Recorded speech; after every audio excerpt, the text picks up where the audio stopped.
Hello YouTube, CivilianSnowman here, and welcome to my top 10 films that you may have missed this decade, which is basically a different way of saying here are my honourable mentions. So at number 10 we have Michael Dougherty's Trick or Treat. This is a film that is on this list.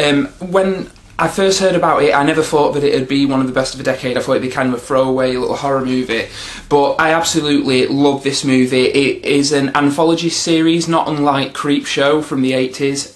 It really has that feeling of childhood wonderment, right? So I'd compare it to stuff like Goosebumps and Are You Afraid of the Dark? It's like an adult version of that because it contains sex, violence, bad language, all that stuff, but it also is a lot of fun. It manages to reinstate that feeling of, like I said, childhood wonderment that Halloween used to give us as kids, because I mean my birthday's Halloween. It's always been my favourite holiday. I absolutely love Halloween. When I was growing up, trick-or-treating, you know, believing in all the ghosts and ghoulies and stuff, and this really makes me feel like that again. So Trick or Treat is definitely one of the best horror movies to come out in the last 10 years. Number 9 is Neil Marshall's The Descent. Now, Neil Marshall kind of is one of the British filmmakers, along with Shane Meadows, who showed that British filmmakers are capable of making more than Cockney gangster films, and Neil Marshall's very much one of the up-and-coming horror directors. He started off with Dog Soldiers. The Descent is his sophomore effort,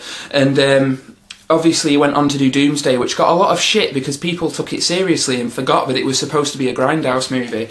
But The Descent is a film that I think is absolutely fantastic. It's such a tightly packed and fast-paced horror movie that kind of throws back to Splatstick in a way. It's like Splatstick with a straight face. You know, the violence is so kind of over the top, but Neil Marshall treats it as if it is like realistic, so it gives it a certain edge and a certain attitude. And again, this is one of my favourite chick flicks because it's got an almost all-female cast, basically just a group of girls getting trapped in a cave and just kicking ass. Number 8 is Children of Men, directed by Alfonso Cuarón. This is a film that it's like an art house action thriller. That's how I would describe it anyway. And it's basically about Clive Owen in an infertile world where there's no children being born for like 18 years, has to help a pregnant immigrant leave the country. So it's basically like a chase movie, but it's made so brilliantly, and the way Alfonso Cuarón constructs his action scenes, I mean, there is a 16-minute single take battle scene towards the end of this movie, which I can only imagine how long it took to rehearse it, but it's really brilliant. And he manages to blend practical effects and CG, and just the explosions and terrorist attacks that happen throughout the movie really hit home. It's one of the tensest movies I've seen of recent years. It's one of the tensest of the decade. It's just a really brilliant movie. It's the kind of sci-fi I like. It's sci-fi grounded in reality. This could be where we are heading. Number 7 may come as a surprise to some people, but it is Grindhouse, the double feature by Quentin Tarantino and Robert Rodriguez. Now, these aren't the two individual movies. This is the Grindhouse experience as a whole, right? So this is the two films in their shortened versions back to back with the fake trailers in between.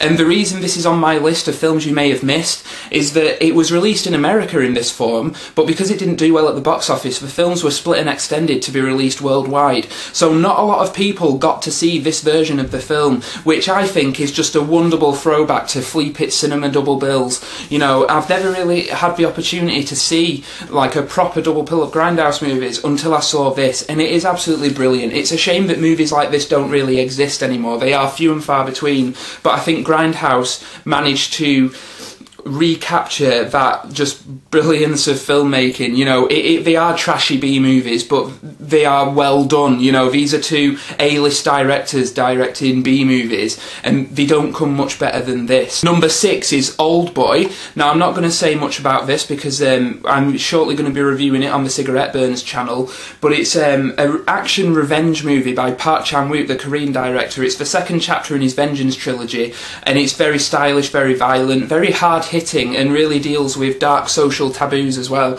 That's all I'm going to say. If you want to know more, go subscribe to the Cigarette Burns and look out for the Oldboy reviews going up. Number 5 is Wes Anderson's The Darjeeling Limited. I think this is on my list of films you may not have seen because people tend to forget about this one. Like, they always talk about Wes Anderson's movies and talk about The Royal Tenenbaums or The Life Aquatic and then kind of skip over to Fantastic Mr. Fox, which I haven't seen yet. But this, I think, is the best Wes Anderson film that I've seen at least. I've yet to watch Rushmore. But out of the ones I have seen, this is his best without a doubt. It features everything he's ever done well, all in one movie. Like the relationships between the brothers, the dysfunctional family, the use of music and editing. Absolutely astonishing. It narrowly missed the cut-off point for my list of the best films of the decade, but it is one well worth checking out. I absolutely love it. It gives me like a nice feeling inside when I watch it. It's just such a good like dramedy. I highly recommend it. All the performances are good. Adrian Brody, Owen Wilson and Jason Schwartzman, they all do really well in it, and I honestly think that it's Wes Anderson at his best. Number 4 is a film that tends to get forgotten in a director's filmography, and that is Christopher Nolan's The Prestige. He made this between Batman Begins and The Dark Knight, and people just tend to forget that this exists. You know, they just see Batman Begins and The Dark Knight and not this. This is a film that I think is absolutely fantastic. It's about two rival magicians trying to outdo each other's tricks, basically, and it ends up being their downfall. And Christopher Nolan really applies everything that he loves in movies, like the use of practical effects. You actually have the actors performing the tricks and stuff. You know, it's not all CG. Like a film like Edward Norton in The Illusionist, those tricks were all CG, and what's the point? You know, this, you're actually seeing people perform them.